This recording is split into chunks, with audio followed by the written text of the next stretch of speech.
जय श्री जगन्नाथ भाई मैंने सर्वप्रथम गुरुदेव गणपति और जगदम्बा को प्रणाम करी आज आम राष्ट्र सेशन को आगू बढ़ेगा। राष्ट्र सेशन क्रम आम पढ़ुले बृहत पराशर होरा शास्त्र राशि स्वरूप अध्याय। राशि स्वरूप अध्याय बहुत सुंदर भाव में महर्षि पराशर तांकर शिष्य मैत्र मुनि को क्लीयरली एक्सप्लेन करिसेंती राशि स्वरूप अध्याय प्रत्येक राशि विषय। जेहेतु आम पराशरी एस्ट्रोलोजी पढ़ुचे तेणु मूलभूत सिद्धांत गुड़ाक आम बाईपास कर ना। तो आज आम पढ़ा क्रम कन्या राशि। कन्या राशि विषय महर्षि पराशर कौन कहते देख कन्या राशि सुन।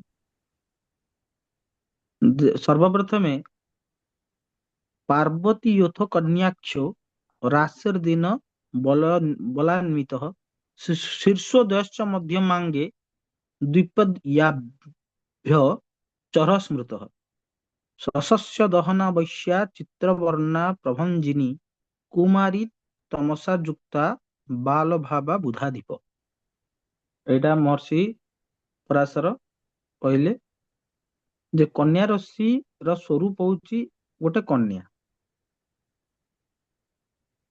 अनेक रंग वाला वायु प्रकृति तमोगुणी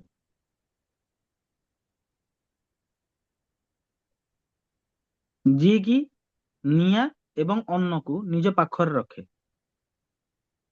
कन्या राशि पर्वत रे बास करे दिन बली शीर्षोद्ययी मध्यम शरीर द्विपद स्वरूप दक्षिण दिशा दक्षिण दिग और बुद्ध स्वामी अटे। एटा हला कन्या राशि स्वरूप। एबे आमे तार डिटेल को जिबा।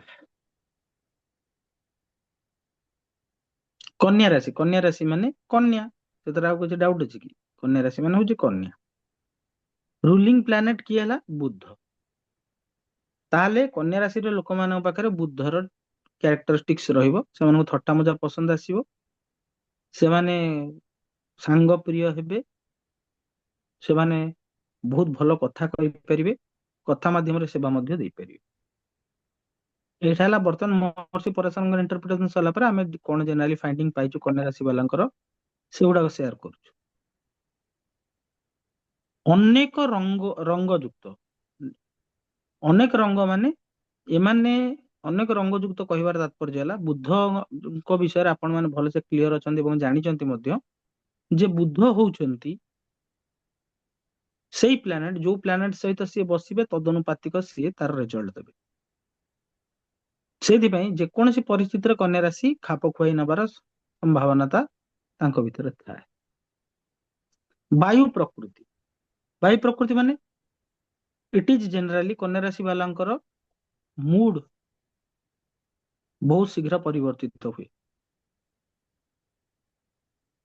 से माने हठात कौन गोटे डिसीजन को सांगे सांगे नहीं कि करि पारंती नाही जनरली। तमोगुणी कालपुरुष कुंडली रे कन्या राशि 6th हाउस रे आसे। 6th हाउस को त्रिक भाव कहा जाए एवं कन्या राशि जेहेतु तमोगुणी एवं त्रिक भाव रे आसिला तेणु कन्या राशि रो कैरेक्टरिस्टिक्स हला या सी तमोगुण प्रधान। निज पाखरे निया एवं अन्न रखिला वाला माने सेवा कला वाला एवं रागिले बहुत प्रकार असुविधा करदेला वाला कथा कही द्विपद स्वरूप एवं दक्षिण दिशा तेणु तांको ପାଇଁ शुभ दिग होची कन्या राशि वाला कि दक्षिण दिग।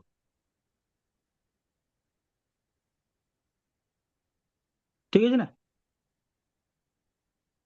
एवं बुद्ध तो कहली अंकर स्वामी एइथरे कौन हुए ना ये होची गोटे पृथ्वी तत्वर राशि।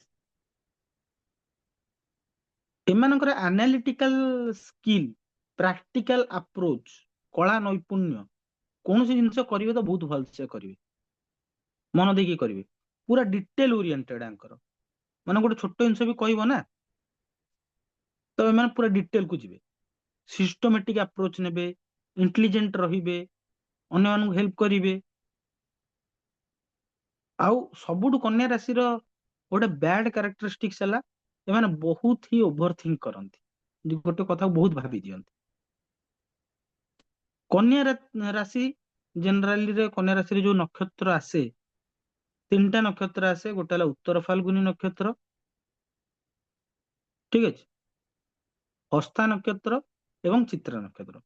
ତ କନ୍ୟା ରାଶିର ଉତ୍ତର ଫାଲ୍ଗୁନି ମାନେ ସୂର୍ଯ୍ୟର ନକ୍ଷତ୍ର ଆସେ, ଚନ୍ଦ୍ରର ନକ୍ଷତ୍ର ଆସେ ଏବଂ ମଙ୍ଗଳର ନକ୍ଷତ୍ର ଆସେ, ଠିକ ଅଛି।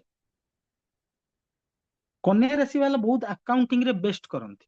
ଆକାଉଣ୍ଟିଂ ଯୋଉ ସବଜେକ୍ଟ ଅଛି ତା ଦେହରେ ସେମାନେ ବହୁତ ଭଲ ଆଉଟପୁଟ ଦେଇପାରନ୍ତି।